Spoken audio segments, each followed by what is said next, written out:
everyone to our environmental learning series tonight. My name is Siobhan. Hello. And if you have not joined us for one of these lectures before, or if you're not familiar with Earthplace, or even if you're not local to Connecticut or Westport, I'll just tell you a little bit about us. Earthplace is a nature center here in Westport, Connecticut. And if you are somewhat close by, ever in Westport or near us, I recommend coming, just checking out the trails. We've got a lovely wildlife sanctuary, as well as a building with lots of non-releasable native animals, as well as just some fun ones to come and meet, and some exhibits inside as well. We also have lots of programs, educational and fun. And some big ones we have coming up is one in the summer in June called Mothball. It'll be our third annual Mothball, big celebration of moths and nocturnal wildlife, and we'll be doing light sheeting. And a little sooner than that, well, also in June, we have a BioBlitz going on. So if you are interested in joining a BioBlitz, participating in one, either for the first time, just to check it out, or potentially as an expert in coming to help us survey our wildlife sanctuary, please consider coming to join us. And if you are not so local, I know we might have some people joining us from outside of Connecticut tonight. We do have this monthly environmental learning series where we have a different expert join us, tell us about their special topic, their subject. Our next one is going to be about lights out in Connecticut, and how to help migrating birds and other wildlife. And that will be April, let's see, just reminding myself of the date. Our lights out talk will be April 15th, also at 7 p.m. So tonight we are going to learn all about rain gardens, how to install them and why. And to do that, we have our water usage expert, Dr. Michael Dietz, professor at UConn. And I'm going to let him tell you a little bit more about himself and tell us all about rain gardens. So thank you, Mike, for joining us. My pleasure. Thank you, Siobhan. And I don't think we talked about it beforehand, but if you want to record this, that's fine with me. I don't know if you usually do that with these presentations, but that's fine to record and post. So thank you, everybody, for coming tonight. It's my pleasure to be here with you to talk about rain gardens. And as Siobhan mentioned, I'm a professor at UConn and also am an extension educator. So if you're not familiar with what extension does, we basically take some of the science and the knowledge that's generated on campus and translate it out to the real world in ways that is relevant to real people. So that's why I like being an extension, because it has a very practical focus to it. And we're not just doing research and learning about things just for the sake of doing it. We are actually trying to get things in the ground and learn how to do stuff better and teach other people about them. So that's where I am, what I do, and why I like it. And I guess I'll just also ask, if you have questions, you can drop them in the chat while I'm talking, and we'll go through those at the end. Plenty of time here to answer questions if you have them. And just a little bit of an overview where we're going tonight. So I'm just going to have a few slides where I talk about a little bit of background information here. So just if you're not familiar with these issues and why we even need rain gardens, I'm just going to talk very briefly about that. So if you know about this stuff, please don't be offended. I just need to make sure that everybody understands where we are and why we're even talking about this stuff. And then I'll go through some of the basics about rain gardens, how to install them, how to size them properly, the plants to choose, and how to maintain them. So that's where we're headed. So let's go ahead and get started. So again, this is just the background information here. If you talk to some of the older generations, if you talk to my parents' generation, definitely my grandparents' generation, and we talked about water pollution or water problems, these are the type of things, the images that would probably come into people's mind and things that people would point to say, yeah, that's water pollution. So the image on the top there is a rather famous one from the Cuyahoga River in the 1960s. That river caught on fire multiple times through the 1950s and 1960s. Other rivers have been basically the waste dumping grounds as our cities have developed around the world, and basically accepted everything from chemicals to sewage untreated. And the results were typically fish would not survive, other aquatic life would not survive in there. And ultimately, we started to endanger our own health. So these types of pollutants and these sources of pollution are typically called point source pollution. There's an identifiable place where we can say, there's a factory here, this city is dumping raw sewage out of this pipe. It's a particular point that you can identify and control that discharge. In 1972, something called PL 92-500 happened. So there were earlier iterations of what we call the Clean Water Act, but the 1972 version of this was really the landmark one that really galvanized water quality and air protection in this country as well. There was also a Clean Air Act that happened at the same time. This is when the Environmental Protection Agency was established at this same time. So 1972 is also a very good year for other reasons. It happens to be the year I was born. So you can see in the picture, or maybe you can see in the video here, I had a lot more hair in the picture there when I was a little baby than I do now, unfortunately. So while I would love to take credit for all the good things and the changes that have taken place in our waters since that time, I can't, obviously, but major improvements have taken place. It's pretty foreign. Nobody, especially the younger generation here, can't even imagine seeing rivers that were different colors or rivers that are catching fire. It's a foreign thought to us these days because in general, our waters across this country are much better quality than they were in the late 1960s and early 70s when this legislation started. But what we're left with are some persistent challenges, something that we call non-point source pollution. So this is pollution from two different sources. There's two different types of non-point pollution. One is from agricultural areas.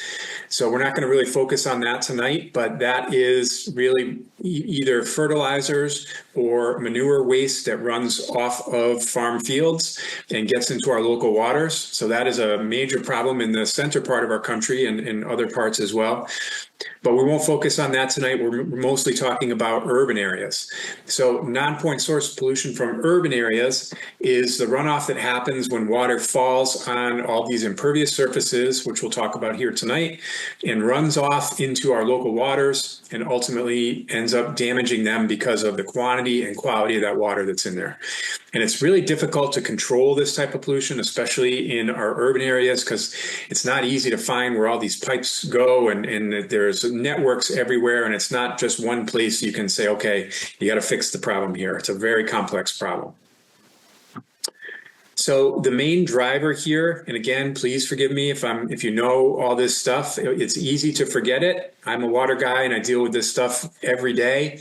And sometimes, if I walk outside and it's raining, like it's going to be tomorrow morning, I'm not thinking about the water cycle every time I walk out the door and it's raining. But this hydrologic cycle is happening around this planet all the time, as every minute that we speak here. So there's a lot going on here. I'm not going to focus too much in detail on this. The bottom line is this place where the precipitation falls on the landscape and water either sinks into the soil or runs off the surface and is directed off the surface into our local waters is a really critical piece of the water cycle that we've had a major impact on. So as we've developed on the landscape and put our buildings, our parking lots, and other things that are impervious to water on the landscape, we have dramatically altered the hydrologic cycle.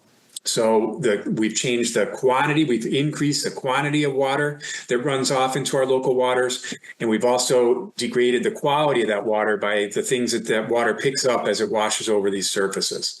So these are all known impacts that have been researched for decades here and around the world, really. So again, these are the types of surfaces we're talking about that drive these issues: our parking lots, our roads, our driveways, our rooftops, things that water cannot pass through when the rain falls on it. So I come from a blue collar background. My uncle has a construction company. He actually just retired from it. Everybody in my family worked in the trades. So as you might imagine, when I come to our holiday gatherings, we have some rather spirited discussions about water and what the big deal is and why a construction guy should care about water. He always says to me, what's the big deal? It's just rain washing off the pavement. How can it be causing that much of a problem? So I try to put this into a point where it's easy to think about and easy to put it to visualize it. So this is something that I'll often do. So here is an example from the town of Westport Town Hall. So your building right there, if we just take the area that's in yellow here, so the building and the parking lot, and look at that for a second. That's about 96,000 square feet of impervious cover of asphalt and building, just about 2 acres, just a little over 2 acres of impervious cover. If we get 1 inch of rain, just 1 inch of precipitation, 59,000 gallons of water run off of that site. 59,000 gallons. Think about that for a second. That's an enormous quantity of water. Where does it go? It has to go into the catch basins that you see around the parking lots and the roads. Most of the rooftops in our developed areas are tied into the same pipes that go underground and go directly out into either an estuary or a local stream. If we're in some of our bigger cities, that water will go into what we call a combined sewer system. Like New Haven, for example, they have that. Bridgeport has that.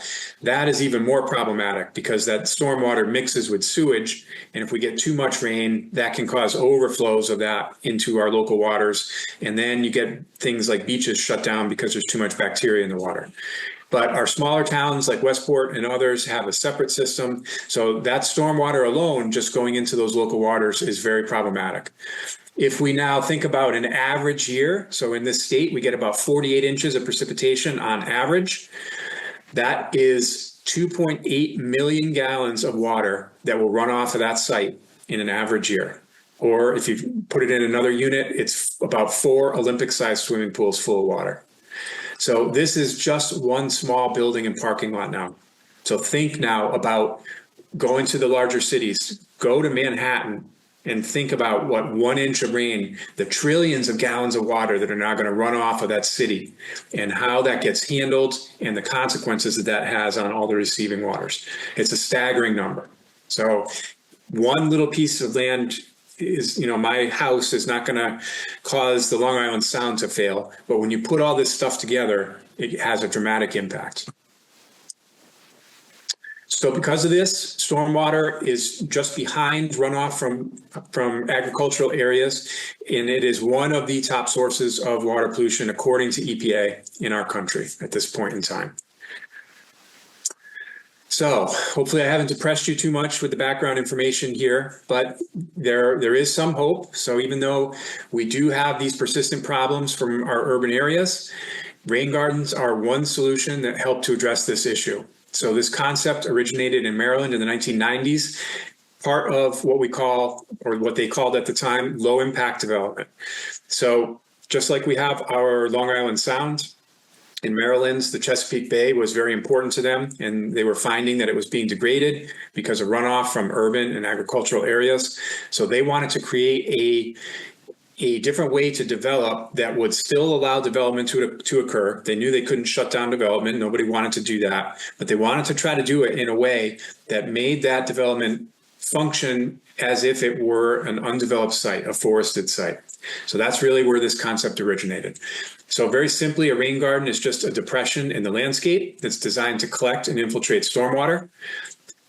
Besides performing this function, though, they do have other benefits. They have some ecosystem benefits, which we'll talk about, and they also have aesthetic benefits. So there are other ways to manage stormwater below the surface, just to infiltrate it into the ground, that you don't really see. But we like to use rain gardens because they have these other functions as well. So I'll just go through a few examples for you here so you can see what these look like. This is from a colleague's house. This was a small rain garden that he put in at the edge of his driveway and his road. And this is a very simple rain garden, probably put it in an afternoon, maybe cost about $100, $150 in plants at the time. So very straightforward and pretty small. This is the former Secretary of State's house in Hartford. She lives right near Elizabeth Park and has a very small lot here, one of those postage stamp lots in the city. But she learned about rain gardens at a garden show and wanted to be an example in her community and put in a rain garden to treat runoff from her rooftop at her home. So she paid a landscaper to do this, and this nice stonework was put in. So this cost a little bit more money, but you can see it has a very nice aesthetic in the front yard there as well. This is a garden that we put in with some master gardeners down at the Norwich Extension office. So handles some runoff from the extension building that's there and treats it in this tiered rain garden. We had to do that type of build because of the slope that was there.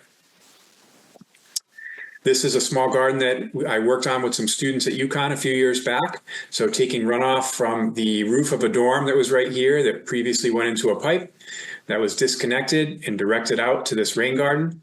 There it is. You can see that disconnection on the building now. That pipe drains to the rain garden. You can see how nice that looks. We got a very nice aesthetic there managing that stormwater.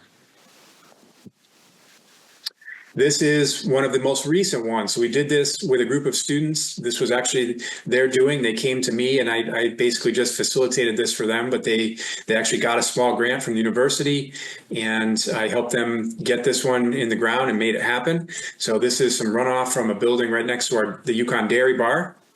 And so here was the installation day. They rallied a lot of students to help here, putting all these plants in.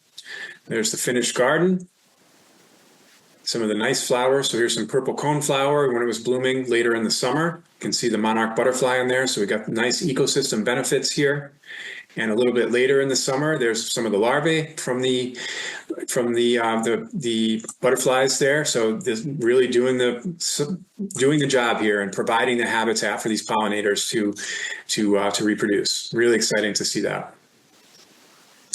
And this is later in the fall, so the students picked some flowers that would flower at different points during the year. So we have some beautiful asters that were flowering right into the month of November here. So very successful projects and have a nice scale that's manageable to work on with a group of students. We also have some larger ones at UConn. So this term bioretention is often used when something is a little bit larger like this and involves some engineering ahead of the installation for the design work. So when you're treating runoff from these larger buildings, you need some sort of overflow structures, you need drainage underneath these things, and often containment for the sides. So there is some more engineering that goes into these, but the concept is the same: taking runoff from those buildings, allowing it to sink into the ground, creating habitat at the same time. All right, we all ready? Here we go. This is a crash course for you. We're going to go through this here in the next half an hour. We're going to make you rain garden experts, okay? Here we go. All right, so some very important considerations if you are thinking about putting a rain garden in at your location. Thinking about where you're placing that garden in relation to things like a building, and if it's got a basement below it. So you want to keep it at least 10 to 15 feet away from a building, because you don't want to be sinking a lot of water down right next to that foundation, because that water can go into the basement and cause water problems. Nobody needs that. The other thing to pay attention to are wells. So if there's a wellhead or a septic system, that you are actually legally required to stay at least 25 feet away from those, according to the Department of Public Health regulations that exist, because you don't want to be sinking that water down right near where your well is or on a septic. So when you are thinking about where you might be putting in your rain garden, you have to be aware that there will be water ponded in there sometimes. It's okay. We expect to see that now. It's a little bit foreign to us because most times we don't see water ponding now. Our typical engineering design has water go into those catch basin, into those pipes, and get away from site as quickly as possible. So this is what nature does. Sometimes water fills up in these depressions in the landscape. What we don't want is to have it standing here for a long period of time. We want it to infiltrate so that it leaves room for that water coming in the next storm. And we also don't want it standing for a long period of time when we could be breeding mosquitoes and other things like that. It's not designed to be a long-term pond. That's an important note. So some other things to think about on that topic of long-term ponding. You want to make sure you're not placing a rain garden in an area that has a high water table already. So if you know you've got a perpetually wet area, it's not a great place to put a rain garden because that water can't sink in and it will actually cause it to fail. The other thing to pay attention to are really clayey soils. You can still make it work sometimes if there's some clay in the soil, but the more important piece is you want to make sure that you're not working on soils that are extremely compacted. So that soil that has been run over with machinery or even heavy foot traffic can cause that soil to get compacted and make a rain garden not function very well. So we have some resources here that might be of use. So on our NEMO website, so nemo.uconn.edu/rain gardens, that's the main site that will bring you there. There is a tab on there that has a soils map. If you go to the design section, that will show you the drainage class in your location. So we'll zoom in, you'll see where you are on the map, and you can see in rough terms what the drainage class is, whether you have excessively drained soils or well-drained soils. These are the type of soils that you want. Even moderately well-drained is okay.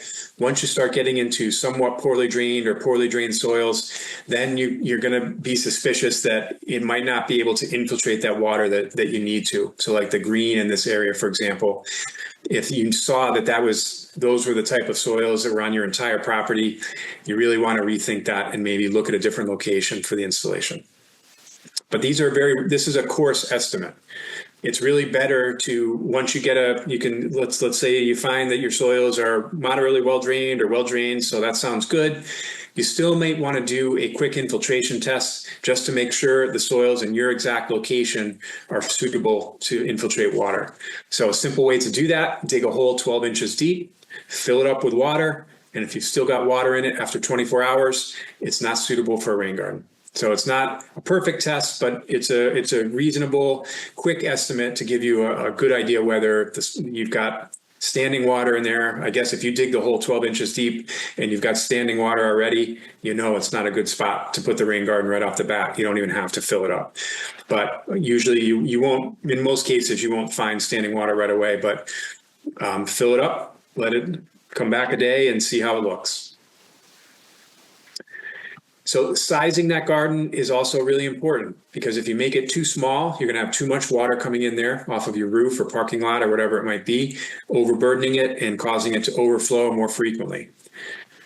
So the way we need to size these is based on the area of rooftop or other impervious surface that drains to it. So in this example here, this is our Haddam Extension Office, or Middlesex Extension Office in Haddam. So we need to figure out how much roof area drains to the place where you want to put the garden. In this case, I knew that this section of roof drained to a gutter downspout here. So if we look at this from above, here's that section of roof.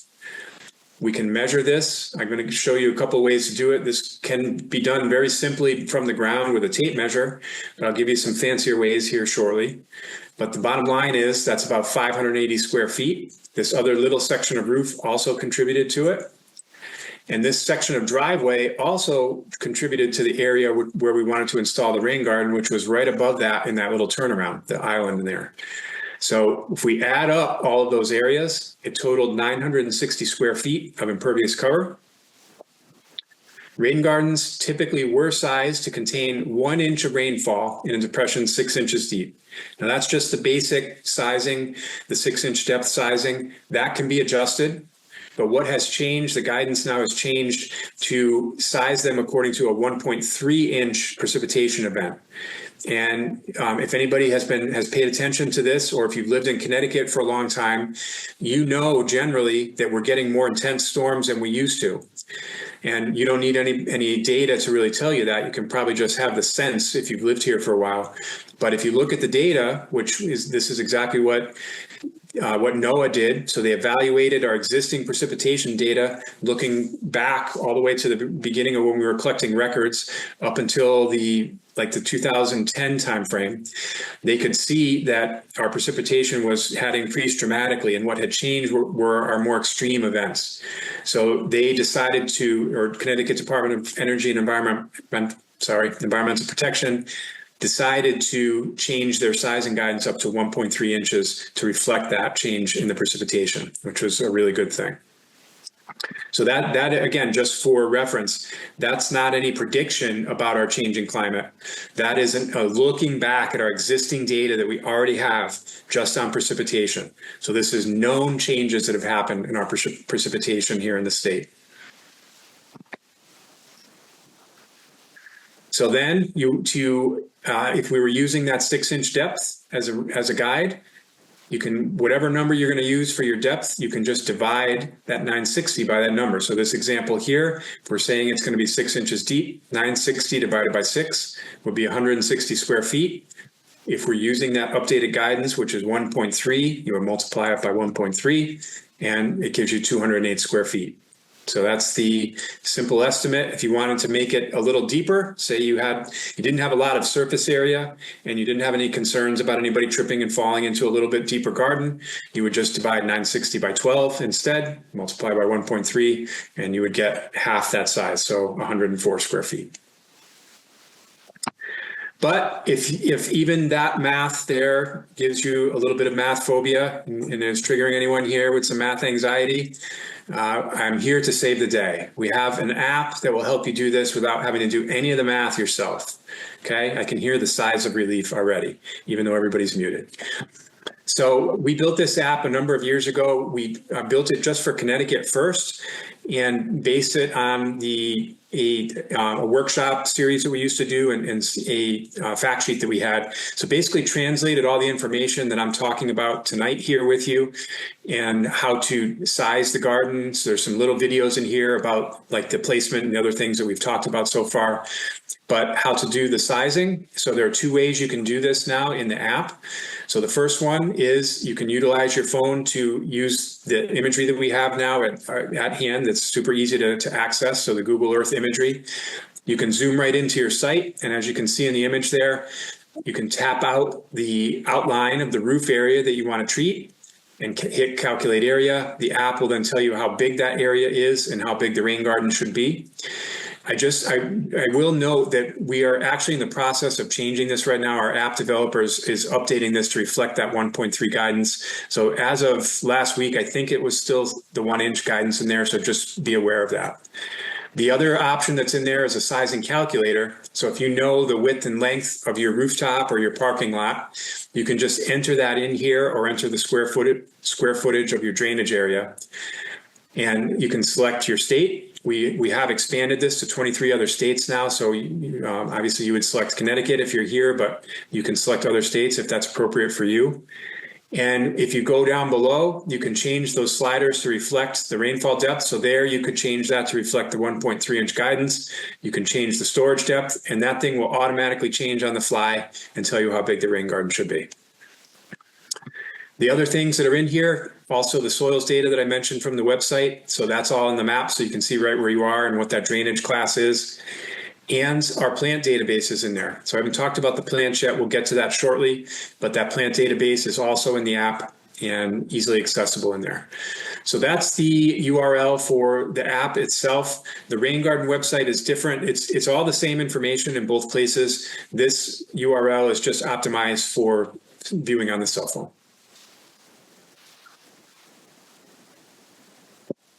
Okay, on to installation. So if you've got all this stuff taken care of, you know that you're ready to go, everything looks good, your site is suitable, and you've taken all these things into consideration, you want to mark out the area that you're going to be working in, try to outline it with some paint or something like that. If you are doing any kind of digging with heavy equipment, you are required by law to call before you dig and locate utilities.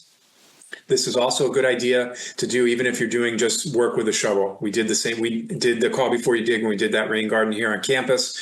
It's just a good thing to do to make sure everybody knows what's located where. And then plan for the labor. So you saw the group of students that were working on that rain garden. You'd be surprised how heavy dirt is, how hard it is to dig it out sometimes. So if you've got a good sized garden, it can be a lot of work to remove that soil that you need to make that depressed area for that water to collect in. So sometimes you might need equipment, or sometimes you can manage it on, with hand labor. So I have been known to get creative with labor. I am not above putting the kids to work. So this was a little mini rain garden training that I did at a school with one of my colleagues up in Stafford. So we put the kids to work. We had them move the plants over to the site and did some digging to get that ready. This poor girl was on crutches in a cast. I didn't care. I put her to work right there. So the other thing you may want to take into consideration, so Siobhan, I know and Veronica, you're going to be thinking about this for your garden that's going in at Earth Place this summer. So you need to make sure you select an appropriate site supervisor for that work. So typically this is me, okay, this is my job. You really need to make sure you've got the appropriate fruity drink in hands to do this job right, okay? That is an old picture. As you can see, I have a lot of hair right there. I just realized, yeah, that was taken quite a while ago. Okay, back to the serious stuff here. So here's an example. This was at the old Saybrook Library. So we've marked that area out. The utilities were marked out. And we had a little workshop there that day. So we had some master gardeners working with us. So we stripped the turf off the surface there. So again, you can see that little mini dumpster that's there, all that turf and the soil then that needed to come out of there was moved into that dumpster. The town used it someplace else. It was still good soil that could be used someplace else, but it needed to be moved somewhere. And it was heavy work to be done. So at this point now, when you've excavated the bowl for your garden, it's really important at this point to make sure that you only have foot traffic in there.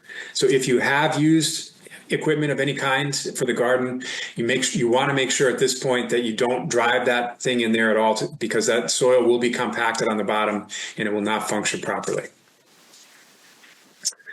So on to the plants. So I mentioned this before. The plants that are used in rain gardens are ones that are native to this area. So in our app, that state selector is in there on purpose for the plants because the plants might change depending on where we are geographically. But there are plants that are found around the outsides of wetlands in this area. So they're what we call facultative wetland plants. So they can tolerate having wet feet sometimes, but they can also tolerate drying out at other times. So you don't want to have plants that are going to be in the middle of a wetlands that like to be wet all the time, because that's not what we're trying to create here. Remember, we want that water to sink in and dry out in between storms. So again, that same plant selector is on the website if you want to check it out there, or it is available in the app, as I said. You can do some selections in here too with the type of plant, perennial versus tree, shrub, that sort of thing, sun exposure, and even bloom color. So here we are back at our site in Old Saybrook. So we have excavated that site as we showed. At this point, we're laying out plants and thinking about the placement of those plants just like you would with any other landscape area. So at this point, it's really no different than an installation of plants for somebody's garden at their house, not a vegetable garden, but so like a perennial garden. You want to think about how the height of plants, where you're going to be viewing it from. You don't want tall plants to block shorter ones. You may want to think about how things are blooming, when they're blooming. As I mentioned before, you're thinking about the timing of bloom, so you can maybe stretch out your bloom season in that garden. So those are all things that are really not unique to the rain garden. You're going to be doing that for a perennial garden too. But those are important things to take into consideration with this as well. Also, at this point, if you've removed that soil and excavated down, so if you're planting for a 6-inch deep garden, usually you go a little bit deeper, an inch or two deeper, because we're going to be putting some mulch in there, as I'll show you. But if you get down and excavate that soil, if you have a well-established site, the soil will typically still be pretty good at that depth. If you have a newer site that has construction that happened in recent years, you may not have very good quality soil as you get below about 12 inches there. So you may want to add a little bit of compost around those plants just to help them get established. So here are a few plants that we've had some good success with in the gardens that we've installed. So New York ironweed is a real nice one. There's the Latin name for you, Vernonia novaboracensis. The main reason I selected this at the beginning was because I like purple flowers, but it turns out this thing does really well in rain gardens, and it has just performed very well for us. Here's another one that is a really nice aesthetically appealing shrub. So this is a woody shrub, winterberry. And as you can see, it has those really nice berries on there. So in addition to looking pretty for us, they also provide food for wildlife through the winter. So we have some of these in our installations on campus, and we see the birds utilizing those throughout the winter. It's a really nice ecosystem benefit that you can provide. Here's another great one, switchgrass, Panicum virgatum. This particular variety is called Ruby Ribbons. It was actually developed by a professor at UConn. And actually, Veronica, I'll have to check. I think this one may be deer resistant. So this is a nice one. It doesn't have pretty flowers necessarily, but it's a nice looking plant to use in the rain gardens. They hold up really well. And there are quite a few different varieties of this that do have some variation to them. This one has that red striping in it, which looks pretty nice. I'll double check that for you though. So once you've got the garden in, you will want to place some finely shredded bark mulch in there. So this is the finely shredded part is really the important piece here. You don't want to use like the coarse bark nuggets or pine bark nuggets or anything like that, because they tend to float up when you get water in there and float away really. So you'll want to pay attention to where that water is getting into the garden. If you have a pipe that's got concentrated flow like this, sometimes you'll need to put stone in there. You saw that in some of the other gardens that I showed you at the beginning there that we've put in. That stone helps to reduce erosion potential, and it provides a nice aesthetic benefit. So this is a little quick time lapse for you of one of the gardens we put in down in Haddam. So this will, oops, sorry. There you go. So this will show you start to finish what it looked like. So there's some of the stone, got the mulch delivered, ready to go, our tools, plants on site, a little bit of extra compost, getting the water source over there to that center island. And here we go. So stripping off all of our turf. See a lot of people working there, a lot of wheelbarrows going back and forth. Digging the soil out now. There's always rocks. This is New England after all. So we took those rocks and used them as a feature in this garden, laid out the plants, put the mulch in, or dug the plants in, then put the mulch. There you go. Makes it look super easy here. This was an entire day's work condensed into about a minute and a half. So there you go. It's easy. See? It's not that easy, but it's okay. It's not that hard either.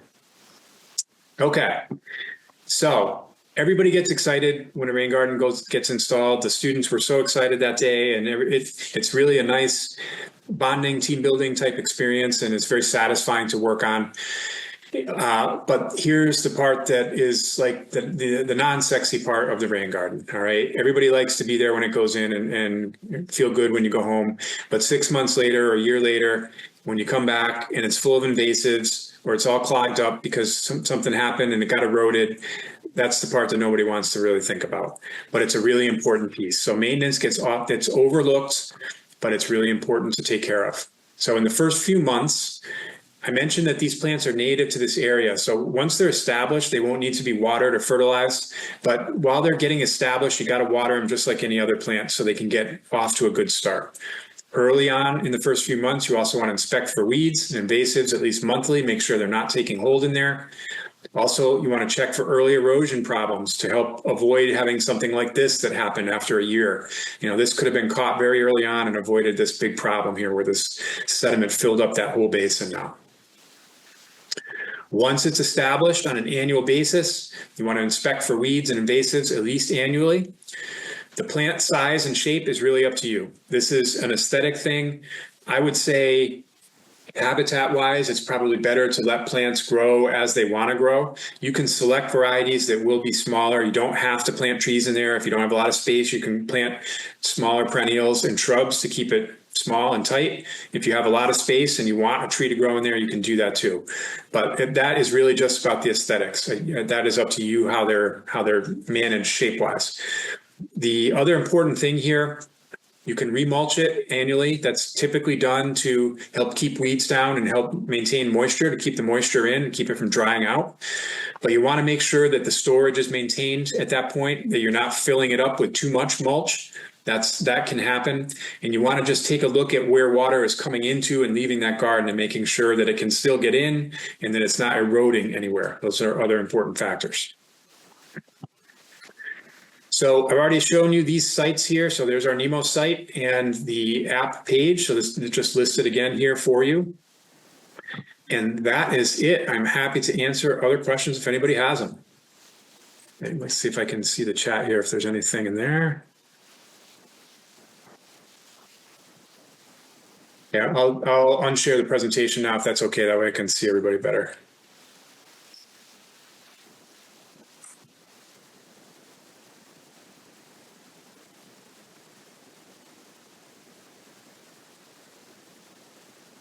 So from Mark and Susan, how would you construct a rain garden on a slight grade? So that's a good question. So on a slight grade, when you're removing some of that soil to make the storage area for the garden, you can build up the downslope side a little bit. It's called just making a berm on there. As long as it's not real steep, you can get away with that. So like a slight pitch to the yard, you can build a little bit of that soil on the downslope side. We've even taken the grass the turf that we cut out of that garden and placed it on that berm to help reduce erosion potential. So that is a way to manage it. If you've got a little bit steeper grade, that garden that I showed you that had the 2 stone walls, that can be a way to use like a tiered garden to help control that water and keep it from washing down too quickly. That's what you want to avoid on the slope there. But if it's real steep, it can be challenging. I mean, it can be done, but then you get into a lot more, landscape work that needs to be done. Have I tried using any plants in rain gardens that just did not work and that surprised me? That's a really good question too. So every site is different. And even if you've done your work ahead of time and made sure that your soils are appropriate and can handle that water, and you've thought about the sun and the shade and tried to select plants that are appropriate for your site, sometimes there are still microclimates on a site that will favor certain plants over others. And I generally try not to fight nature. I let plants select for what likes to be there. So if you find that one particular variety that you planted isn't doing so well and another one is, that's okay. Don't get disappointed with that. You can try replanting and see maybe it was just that variety of plant. But sometimes those microclimate issues can cause some of those species to do better than others. So you can try to work with what seems to do best at your site. I guess that's the best advice I could give. Can't beat them, join them, I guess. That's what that boils down to. So Greg, I'm working around a lot of loblolly pines. Should I avoid letting the needles build up or leave them? The soil has good drainage and is a tad acidic. I need to amend it. So I would say you don't want to be so close to the pine tree that you're in like the drop zone for the needles, because you're going to disturb the roots if you put a garden in there. So generally, I probably should have this in that beginning part. Thank you for asking that. You want to make sure you're outside of the drip line of larger trees. You don't want to be digging underneath that, because you're going to be cutting into those tree roots and affecting the tree. So generally try to stay out away from that drip line. If you do get some blowing of those needles, I wouldn't say that's the end of the world. It might affect the plants that survive well in there if that soil is more acidic. So that may be something to think about. But I wouldn't see any major issues as a reason not to do it there. Good question. I guess I missed one here from Nicole. Is there a minimum or maximum number of plants you would use for a given area, or does it depend on the size of the plants when they mature? Yeah, that same thing applies similar to how you would do it for a regular perennial garden or something like that. There are economic factors that go into that as well. The cheaper way to do it is to get smaller plants, sometimes just plugs, the real small plugs, and, plant them more closely together. And with the thinking is that they'll fill in over time, but it takes those plants a little more time to really grow up and to look like much is happening there. So that's more economically practical probably for the short term. But putting in those bigger plants, those more mature plants, 2-gallon size, makes it look like something right away and gives people, I think, a little more of that initial satisfaction that you want when you see that garden go in. So I guess that's the recommendation I would give. If you can swing it, if you've got the money in the budget, try to do the bigger plants off the bat. It makes it look nice from the beginning. And like that garden that we put in at the dairy bar that I mentioned, we put in 1 to 3 gallon plants in that one, and that thing filled in really, really nicely just in that first growing season. And we had lots of pollinators coming in there. So I would do that as much as you can. But the rest of the spacing, tighter together, the plants won't grow as big. You space them a little bit further apart, they'll grow a little bigger. I would generally follow the guidance on the plant for that type of stuff. Anything else that I missed there, Siobhan? I think the very first question, is there a use for rain gardens along a permeable driveway and or away from a home? So do you mean a permeable or impermeable driveway? I'm guessing impermeable. Can you clarify that for me, Dusanka? Because if you have well, either way, I guess. No, permeable. So in other words, I don't have an issue, but I still have a lot of rain.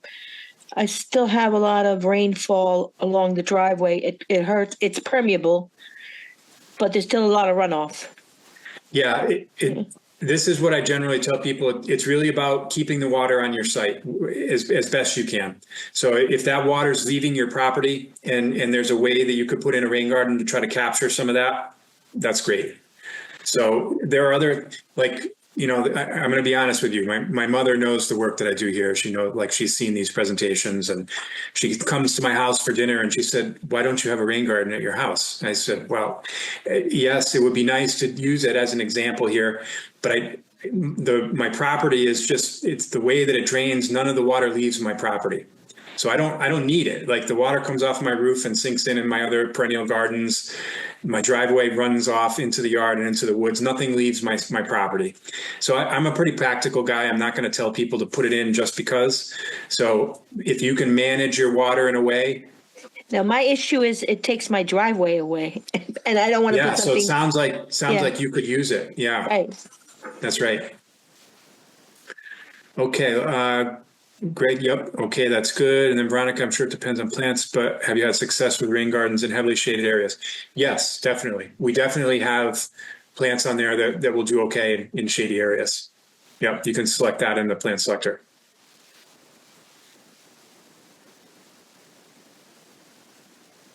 Any other questions? If there are no other questions, I want to say thank you so much to Mike, because this was wonderful. I learned a lot, and you made rain garden building sound so accessible, so doable. So I hope everyone here goes out and thinks about building a rain garden if their site is suitable. And this recording will be on Earth Place's website. So if you all need to reference what you learned here tonight or share it with someone else, you should be able to find it there within the next couple of days. And yeah, thank you again, Mike. This was so great. My pleasure. Always fun to talk about it. And please keep me posted with your installation. Oh, will do. Very interested to see how you guys do with that. And if you have questions on it, feel free to let me know. That sounds great. Thank you. And thank you, everyone, for joining us, learning with us. Have a good night. Thanks, everybody.